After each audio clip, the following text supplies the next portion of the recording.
অনাথ কথা মাতৃস্নেহে অতি যত্নে বড় হচ্ছে হাসপাতালে। ভূমিষ্ঠ হয়েই বাবা মাকে হারিয়ে পূর্ব বর্ধমান জেলার কালনা হাসপাতালেই বেড়ে উঠছে 1 মাসের শিশুকন্যা কথা। হাসপাতাল কর্তৃপক্ষ জানান, অন্তরা বিশ্বাস নামে এক গর্ভবতী মা 26শে এপ্রিল কালনা মহকুমা হাসপাতালে ভর্তি হয়েছিলেন। কন্যা সন্তানটি ভূমিষ্ঠ হওয়ার কয়েক ঘন্টা পরে অন্তরা বিশ্বাস দুর্ভাগ্যক্রমে ইহলোক ত্যাগ করেন। শিশুটির মায়ের মৃত্যুর সংবাদ শুনে শিশুটির বাবাও আত্মহত্যার পথ বেছে নেন। অনাথ হয়ে পড়ে একরত্তি শিশুটি ভূমিষ্ঠ হওয়ার পরই অসুস্থ হয়ে পরে কালনা হাসপাতালের ডাক্তার এবং SMCU ইউনিটের নার্স ও স্বাস্থ্যকর্মীদের সেবায় শিশুটি আস্তে আস্তে সুস্থ হয়ে ওঠে। শিশুকন্যা সন্তানটির বয়স বর্তমানে প্রায় 1 মাস। SMCU ইউনিটের নার্স, স্বাস্থ্যকর্মী ও ডাক্তাররা অতি যত্নে 1 মাসের কন্যা সন্তানটিকে দেখভাল করছেন।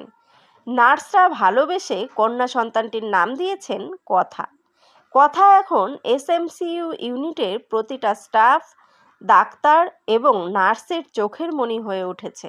নার্সদের মন এখন ভারাক্রান্ত, কারণ বেশি দিন কথাকে তাদের কাছে রাখতে পারবেন না তারা। কালনা হাসপাতাল কর্তৃপক্ষ জানান, শিশুকন্যাটির রাখার জন্য একটি সেভ হোমের খোঁজ করছেন, আর কিছুদিনের মধ্যেই চাইল্ড প্রোটেকশন কমিটির সঙ্গে যোগাযোগ করবেন, যাতে শিশুটির ভবিষ্যৎ অতীব সুন্দর হয়। বিষয়টা ম্যাডাম খুবই দুঃখজনক। তো সেখান থেকে দু চারটে কথা না বললে বিষয়টা ঠিক সঠিকভাবে আপনাদের কাছে উত্থাপিত হবে না। অন্তরা বিশ্বাস নামে একটি মা, যিনি 26শে এপ্রিল আমাদের কালনা মহকুমা হাসপাতালে উনি ভর্তি হয়েছিলেন এবং পরের দিনে তার ডেলিভারি হয় এবং ডেলিভারির পরে আর কি ঘন্টা 5-6 পরে তার হাই রিস্ক প্রেগনেন্সি থাকার জন্য সেই মা মারা যায় এবং সেই মুহূর্তে সেই বাচ্চাটি অসুস্থ ছিল, কন্যা সন্তান। তাকে তড়িঘড়ি চিকিৎসার জন্য আর কি আমাদের SMC ইউনিটে তাকে আনা হয় এবং যেহেতু সেই মুহূর্তে সে অসুস্থ ছিল, তো সেই হিসাবে একদিকে মা মারা গেল, এটা যেমন দুঃখজনক, এবং বাচ্চাও তখন বেশ শারীরিকভাবে অসুস্থ। তো ধীরে ধীরে সেই কন্যা সন্তানটিকে আমাদের ডাক্তারবাবুরা, সিস্টার দিদিমণি এবং SMC ইউনিটের যে অন্যান্য আরও স্বাস্থ্যকর্মীরা আছে, তাদের ভালোবাসা, তাদের চিকিৎসা, তাকে যথাযথভাবে তার যত্ন আত্তি করে তাকে আস্তে আস্তে করে তাকে বড় করে তোলা হয়। এরই মাঝে একটা অপ্রত্যাশিত দুর্ঘটনা ঘটে যায়, যেটা আমরা তার নিকট আত্মীয় স্বজন মারফত জানতে পারি যে তার বাবাও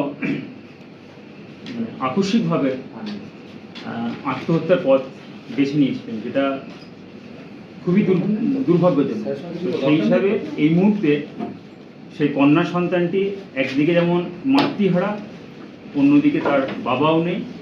তো এটা একটা হাসপাতাল কর্তৃপক্ষের কাছে একটা বড় চ্যালেঞ্জ যে এই মুহূর্তে এই কন্যা সন্তানটিকে তার সেফ হোম কী হবে, তার আগামী দিনের তার ভবিষ্যৎ কী হবে।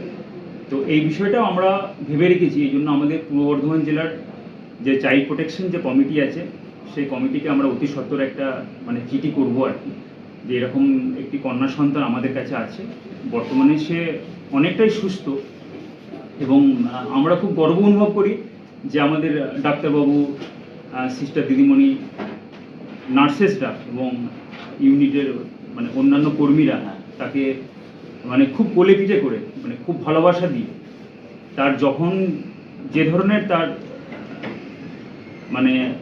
তার আদর যত্ন করা দরকার, তারা সেই আদর যত্ন দিয়ে চিকিৎসার পাশাপাশি তাকে সেটা সুস্থ করে তুলছে। আপনার নাম? আমার নাম শামীম মল্লিক, আমি কালনা মহকুমা সুপার স্পেশালিটি হাসপাতালের সহকারী অধিকারী।